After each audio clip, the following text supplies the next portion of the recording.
오늘 국내 증시는 정치적 불확실성 완화와 이 밸류 측면에서 저점이다라는 분석에 힘입어서 우리 모두가 기다리고 기다리던 강한 반등으로 마감이 됐습니다.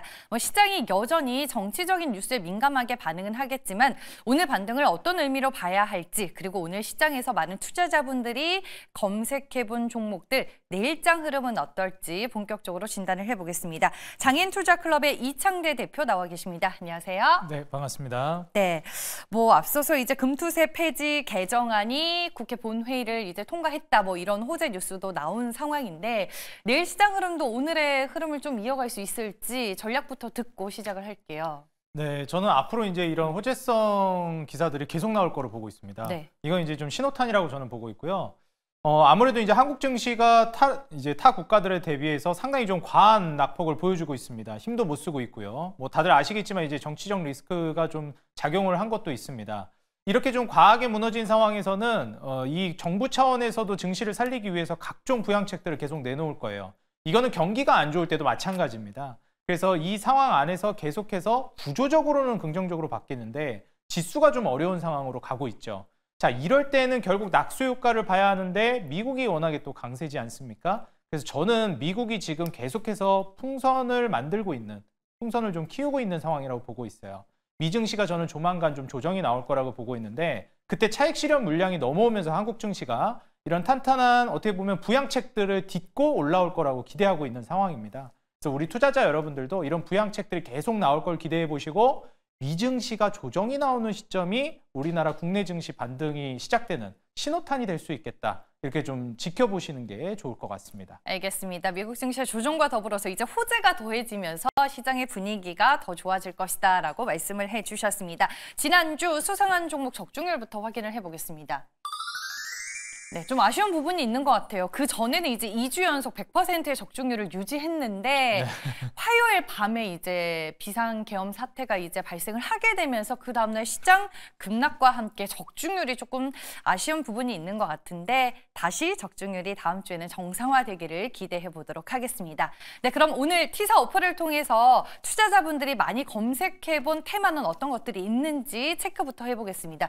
당연히 정치 테마 들어가 있고요. 그 외에 제약바이오, 우크라 재건, 그리고 AI 소프트웨어의 자동차까지 오늘 시장 안에서 강한 반등을 보여준 섹터 위주로 담겨져 있습니다. 그중에 이제 첫 번째 종목 SG로 보도록 하겠습니다.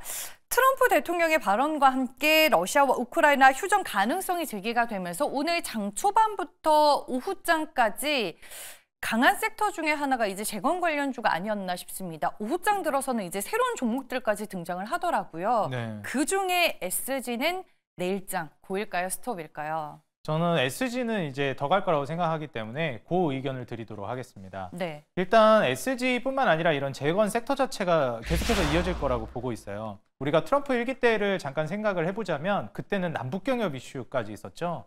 사실 트럼프가 저는 협상을 굉장히 잘한다라고 생각하는 게 정말 강경한 입장을 보이고 어떻게 보면 단어들을 굉장히 센 단어들을 선택을 합니다. 그러면서 주변국들이 좀 겁먹게 하는 효과를 불러일으키는데 그 이후에는 굉장히 좀 평화적인 무드로 넘어가요. 그래서 미국이 취할 수 있는 최상의 전략을 취하고 있는 대통령이 아닌가 저는 생각을 합니다. 사실 절대 강자는 조금 강한 모습을 보여줘야 평화가 유지되거든요. 그래서 저는 이번에 다음 달이죠. 1월 달 들어서면서 이제 트럼프 정권이 들어오기 시작하면은 이 전쟁 굉장히 질질 끌리고 있던 부분들이 거의 대부분 마무리되지 않을까. 우리가 주식을 밀어올릴 수 있는 몇 가지 요인 중에 평화가 굉장히 또 중요하다고 볼 수 있겠는데 저는 평화가 글로벌 증시에 좀 찾아오지 않을까 생각이 들어서 재건이 사실 계속 된다 만다 얘기가 나오면서 끌렸는데 이제는 실질적으로 본격화될 거라고 예상이 됩니다. 네, 알겠습니다. 재건 관련주들 호재가 지속될 수밖에 없는 상황이다라는 의견과 함께 SG에 대해서는 고 의견을 주셨습니다. 다음 수상한 종목 체크를 해볼게요. 네, 이번에는 알테오젠입니다. 오늘 시장에서 제약 바이오주들의 반등이 상당히 강했습니다. 그중에서 대작은 뭐니 해도 이제 알테오젠이 아닐까 싶은데 고엔스톱으로 의견 들어볼게요. 네, 알테오젠은 역시나 또 저는 그 의견을 드리고 싶습니다. 네. 이제 미국 기준금리 결정이 나오잖아요. 그렇기 때문에 저는 기준금리 인하가 될 거라고 보고 있는 입장입니다. 실제로 지금 기준금리 인하 확률도 80%가 넘어가고 있는 상황이죠. 그래서 사실 이 기준금리 인하를 하는데 좀 어떻게 보면은 장애 요소로 볼 수 있는 게 물가가 튀는 것이 아닌가. 지금 경기 지표는 웬만한 거는 거의 다 발표가 됐는데 이번 주에 이제 CPI랑 PPI가 발표가 되잖아요. 그래서 여기에서 물가가 심하게 튀지만 않는다면 기준금리 한 단계 인하가 예정대로 진행될 것 같고, 그대로 된다라고 하면 제약바이오 쪽으로 수급이 또 한 차례 단기적으로도 그리고 장기적으로도 들어올 거라고 보고 있습니다. 물가가 그러면은 급하게 튀진 않을까요? 이런 우려를 하실 수도 있는데, 물론 아주 없는 가정은 아니지만 그럴 가능성이 희박한 게요. 지금 원자재 가격이 전반적으로 너무 낮은 상태에 있어요. 그래서 물가가 갑자기 튀기에는 어려운 상황으로 보여집니다. 그런 관점에서 금리 인하 수혜로 알테오젠의 상승 흐름을 기대해 볼 수 있다라고 의견을 주셨습니다. 제약바이오도 덩달아 이제 좋게 보고 계신 것 같고, 다음 수상한 종목으로는 삼양식품이 있습니다. 오늘 이제 증권사를 통해서 내년에 이익 성장이 크다. 그래서 2025년 우리 증권가에서는 음식료 업종 중 최선호주로 삼양식품을 보고 있다. 뭐 이런 코멘트가 있었습니다. 지금 주가 흐름도 전고점을 다시 넘어가려고 시도하는 움직임이 나오고 있더라고요. 네, 어떻게 맞아요. 보세요?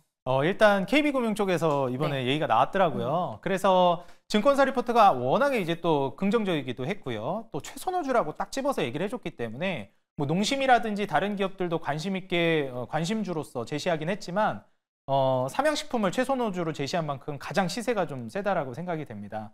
근데 우리가 구조적으로 이 전체적인 틀을 봤을 때 식품주가 좀 좋을 만한 환경인 게 일반적으로 이 식품주의 원재료로 들어가는 식자재 이런 것들이 농산물 가격이 좀 떨어졌어요. 그래서 과거 대비해서 상당히 낙폭이 떨어진 상황이고, 그럼 비용이 적게 들어가겠죠. 근데 최근에 이제 이 식품주들이 가격을 많이 올렸습니다. 제가 이런 말씀을 많이 드렸는데요. 한 번 올라간 짜장면 가격, 한 번 올라간 라면 가격은 다시 떨어지기 어렵습니다. 물가 상승을 반영하는 거고, 미루다 올린 거거든요. 그래서 인플레이션에 같이 동조해가지고 올라가는 거라, 지금 과거 농산물 가격이 올라갔을 때를 기준으로 가격은 올렸지만 지금 농산물 가격 전반적으로 떨어졌죠. 비용은 줄었는데 판매가는 올라갔습니다. 그럼 수요가 줄어드는 거 아니겠는가 생각할 수 있는데, 지금 불닭볶음면 너무 잘 팔리고 있죠. 그래서 해외에서 지금 판매를 하고 있기 때문에 요즘같이 환율이 불안한 상황에서는 또 외화벌이에 힘쓰고 있는 기업이라 또 최선호주로 선정이 된 게 아닌가 조심스럽게 생각이 됩니다. 그래서 삼양식품은 저는 많이 올라가긴 했지만 추가 상승이 남아있다라고 저는 생각을 해서 탄력을 더 받을 거라는 걸 가정하면 그 의견을 드리도록 하겠습니다. 네, 내일장 고 의견 주셨습니다. 음식료 업종 내에서 이제 증권가에서는 최선호주로 삼양식품을 꼽았는데 그 부분에 대해서는 좀 동의를 하시는지? 저는 동의를 합니다. 아, 동의를 해요? 왜냐면은 제가 이제 반도체 말씀드릴 때도 1등을 뺏은 자와 뺏긴 자, 네. 프리미엄을 뺏긴 자로부터 가져오거든요. 근데 사실 이제 글로벌 시장에서 봤을 땐 원래 국내에서도 그렇고 라면은 신라면, 농심을 이제 1등으로 쳐줬거든요. 삼양식품이 글로벌에서 엄청난 흥행을 불닭볶음면을 통해 이제 보여주면서 1등 자리를 어찌 보면 좀 뺏어갔어요. 그러면서 이제 프리미엄을 삼양식품이 가져갔다라고 볼 수 있겠는데, 그런 관점에서 최선호주 삼양식품은 인정할 만한 부분입니다. 삼양이 완성탕면인가요? 네, 제가 아니에요? 알기로는 삼양라면 농심이 완성탕면이군요. 네, 제가 착각을 했네요. 알겠습니다. 네. 일단 불닭볶음면으로 지금 명실상부하게 라면 업계 내에서는 이제 글로벌 1위를 찍고 있는 삼양식품이기 네. 때문에 대장주는 무시하지 못한다라고 의견을 주셨습니다. 네. 삼양라면 또 날라면이 맛있습니다. 아, 그래요? 몰랐네요. 네. 좋은 정보 감사합니다. 네. 다음 수상한 종목은 대한전선입니다. 오늘 스웨덴과의 수주 계약 소식이 전해졌습니다. 주가 흐름 상당히 좋았는데 내일장도 고할 수 있을까요? 일단 이제 전선 같은 경우에는 AI발 수혜를 받을 거라고 생각이 들어요. 사실 우리나라에서 지금 전반적으로 어려운 증시를 보여주고 있긴 하지만 그나마 수급이 양호하게 들어오고 있는 게 또 AI 관련된 모멘텀 관련 수혜주들입니다. 뭐 AI 관련된 소프트웨어 플랫폼이라든지 아니면 전력 인프라, 뭐 원전. 사실 원전도 빠지고 있긴 하지만 수급은 준수하게 들어오고 있더라고요. 그래서 대한전선 같은 경우에도 이번에 수주 소식도 나오기도 했고요. 추가적으로 AI 모멘텀을 받는다라고 하면 다른 전력 인프라 관련된 종목들 대비 많이 못 올라갔기 때문에 추가적인 상승이 기대가 돼서 그 의견 드리도록 하겠습니다. 네, 대한전선에 대한 투자 의견까지 저희가 들어봤습니다. 수상한 종목 마지막 종목만 남겨두고 있습니다.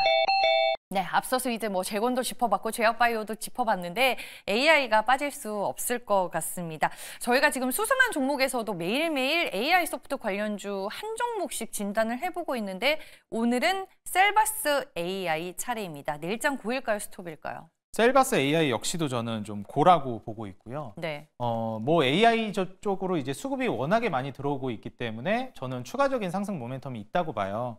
그리고 중요한 게 이제 일론 머스크가 AI 관련해서도 몇 가지 산업들을 찝으면서 수혜를 볼 것이다 얘기를 했는데 그중에 뭐 게임도 있었고요. 그리고 지금 셀바스 AI 관련된 이 의료 AI 쪽도 콕 집어서 얘기를 했었거든요. 네. 전반적으로 그 섹터 자체로 이 수급이 좀 들어올 가능성이 있다라고 보고 있고요. 셀바스 AI 같은 경우에는 이 의료 AI 시장 확대가 되면서 같이 동반 수혜를 또 볼 걸로 기대되는 만큼 셀바스 헬스케어랑의 이제 그룹사 시너지를 좀 기대해 볼 수 있을 것 같습니다. 그래서 FDA 관련해서도 또 승인 이슈가 있었기 때문에 이 부분까지 우리 투자자 여러분들이 참고해 보시면서 이 AI 시장의 수급 계속해서 보시고 저는 고 의견 드리도록 하겠습니다. 네, 셀바스 AI 고 의견을 주셨는데 루닉과 셀바스 AI를 좀 비교해 봤을 때는 어때요? 저는 이제 시장에서 주목하고 있는 쪽이 훨씬 더 탄력적으로 올라간다고 보거든요. 그런 관점에서는 저는 루닛이 거의 대장주 역할을 하고 있잖아요. 네. 그래서 저는 루닛이 조금 더 강세를 보이지 않을까 예측하고 있습니다. 네, 알겠습니다. 잘 가는 종목이 더 잘 가냐? 아니다. 덜 오른 종목이 앞으로 더 갈 수 있다. 이런 의견들이 있기 때문에 제가 한번 여쭤봤습니다. 네, 이렇게 해서 저희가 살펴본 종목들 일단은 다 고를 주셨고 그 외 나머지 종목에 대해서는 어떤 의견을 주셨는지 확인해 볼게요. 일성건설, 대상홀딩스, 역시나 정치 테마주 쪽으로는 스톱 의견을 주셨습니다. 결국에는 시장 반등이 이어지면 정치 테마주는 조금 주춤할 수도 있다 이런 의견이실까요? 네, 맞습니다. 일단 저는 정치 테마주 같은 경우에는 우리가 주식시장에 있어서 가장 위험하게 보는 게 악재라고 생각하시는 분들이 있는데 물론 틀린 말은 아닙니다. 악재를 굉장히 큰 리스크로 보기도 하지만 저는 그거보다 더 큰 최상의 악재는 바로 불확실성이라고 보고 있습니다. 그런데 이 리스크 관리가 되지 않는 투자처라고 보고 있기도 하고요. 정치 테마주 같은 경우에는 실체가 없는 경우가 너무 많습니다. 그리고 그 수급 자체도 허상에 투자하는 경우가 너무 많아서 저는 이 정치 테마주 같은 경우에는 우리 시청자 여러분들이 가급적이면 공략을 안 하시는 게 어떨까 조언드리고 싶습니다. 네, 알겠습니다. 그럼 이제 마지막으로 수상한 종목, 베스트 종목을 꼽아보겠습니다. 어떤 종목일까요? 제가 지난주에 알테오젠을 언급드렸는데요. 네. 이번 주에도 또 알테오젠을 가지고 왔습니다. 네, 다시 보는 알테오젠인가요? 네, 맞습니다. 사실 이제 알테오젠 같은 경우에는 시작이 급락한다라고 했을 때는 뭐 조금 더 조정이 나올 수도 있다고 저는 생각을 해요. 하지만 이제 가까운 시일 내에 바로 다음 주죠. 이제 미국의 기준금리 결정이 있기 때문에 제가 말씀드렸듯이 인하할 확률이 저는 높다라고 보고 있거든요. 그런 걸 이제 감안해 봤을 때 제약바이오 쪽으로 수급이 또 들어올 수 있다라고 보고 있고요. 제가 맨 앞에 앞서서 말씀드렸지만 미증시가 조정이 나올 때 낙수 효과를 한국이 받을 가능성이 있을 것 같다 말씀드렸는데 최근 미증이 조금 조정이 나왔죠. 미증시가. 그래서 여기에서 저는 최선으로서 기준금리 인하 이후에 알테오젠이 또 대장주의 면모를 보여주지 않을까. 저는 제약바이오 쪽에서는 알테오젠과 삼성바이오로직스를 가장 좋게 보고 있기 때문에 그중에 또 알테오젠이 오늘 등장한 만큼 알테오젠을 말씀드리고 싶고요. 네. 그리고 알테오젠이 최근에 좀 안 좋은 이슈들도 있었죠. 뭐 소송 관련된 이슈도 있었는데 여기에 대해서도 또 오너분께서 자신 있다 말씀해 주셨고 5년간 이제 플랫폼 기반으로 해서도 수출을 뭐 5배 정도 올리겠다 또 이렇게 언급을 해주셨기 때문에 저는 이런 부분들을 좀 믿고 가볼 만하지 않을까 생각이 됩니다. 네. 플랫폼 대장주의 이제 수익이 가시화되고 있는 시점입니다. 그래서 이 점을 참고해 보시고 매수가는 시초가 이하 그리고 저는 목표가를 단기랑 중기로 봤을 때 40만 원, 손절가는 20만 원 정도를 보시는 게 좋겠습니다. 네, 개별 모멘텀 달라진 건 없다라고 알테오젠에 대해서 얘기해 주셨습니다. 수상한 종목 고인스톱 오늘은 이창대 대표와 함께했습니다. 고맙습니다. 네, 감사합니다.